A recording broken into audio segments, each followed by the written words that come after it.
pergi sana.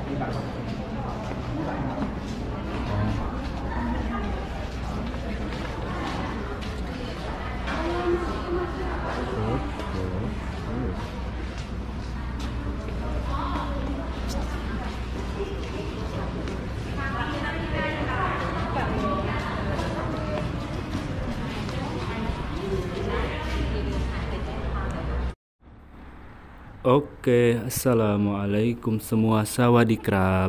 Kembali lagi bersama saya di channel Sawasdi Vlog Indonesia. Pada video kali ini saya ingin menceritakan pengalaman saya kemarin pada hari pertama puasa mengantar anak saya untuk membuat paspor di kantor imigrasi yang terletak di Provinsi Yala. Dan tidak lupa juga mengucapkan selamat menunaikan ibadah puasa kepada seluruh umat muslim.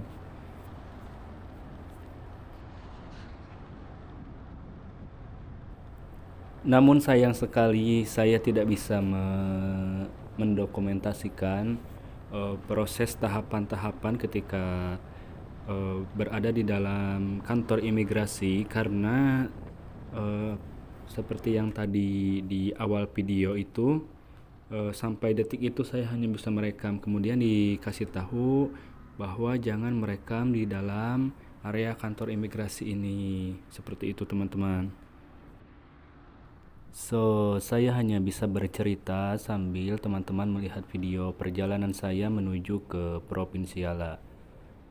Provinsi Yala ini letaknya 42 km dari rumah saya jaraknya. Letaknya ada di sebelah selatan. Dan kebetulan saya menggunakan motor ke Yalanya. Perjalanannya lebih kurang 40 sampai 45 menit. So, untuk membuat paspor di sini, saya pikir langkah-langkahnya mudah dan persyaratannya nggak banyak, dan kita nggak perlu memfotokopi semua dokumen kita yang asli. Jadi cukup membawa dokumen kita yang asli tanpa harus memfotokopinya. Di antaranya yang kemarin saya bawa itu akte kelahiran, terus paspor saya, KTP saya, KTP istri saya, dan satu lagi SAMNAU. 5 persyaratan itu kita kasihkan ke petugas imigrasi. Lalu setelah itu setelah dicek kemudian kita diarahkan untuk masuk ke bilik pembuatan paspor. Jadi mudah teman-teman, dan biayanya itu kalau di sini ya 1000 baht. 1000 baht biaya buat paspornya. Lalu ada 40 bahtnya itu, jadi 1040 bahtnya itu adalah bayar paket maksudnya. Jadi paspor kita yang sudah jadi, kita nggak perlu mengambilnya lagi di kantor imigrasi, akan tetapi paspornya itu akan sampai ke rumah kita, diantar melalui paket Thailand Post seperti itu teman-teman. Jadi kan kita nggak perlu bolak-balik kantor imigrasi. Dan kenapa saya nggak buat di Patani? Karena alasannya itu di Patani ini kita nggak bisa membuat paspor. Seluruh warga Provinsi Patani pun mereka membuat paspornya di Yala. Adapun saya kan setiap 5 bulan sekali pergi ke Malaysia untuk memperpanjang visa. Biasanya yang kemarin-kemarin itu saya pergi dengan istri dan anak saya.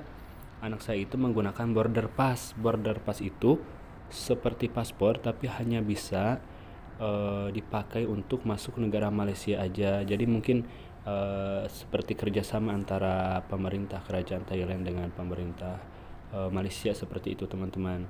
Dan sekarang ini karena ada niat ingin pulang ke Indonesia, jadi saya buat paspor untuk anak saya. Sebetulnya anak saya ini dia mempunyai kewarganegaraan ganda sampai umur dia 18 tahun. Jadi bisa juga sebetulnya saya membuat paspor Indonesia di konsulat yang terdekat, yaitu di Songkla. Tapi saya lebih pilih ke membuat paspor Thailand aja supaya kedepannya mudah. Dan apabila ingin masuk ke Indonesia, misalnya melebihi daripada 1 bulan, kan 1 bulan itu pasti free visa kan ya. Seluruh ASEAN ini 1 bulan ini kan, negara-negara ASEAN ini, sesama negara ASEAN itu kan free visa kan ya. Dan kalau untuk seperti anak saya kan sekarang pakai paspor Thailand.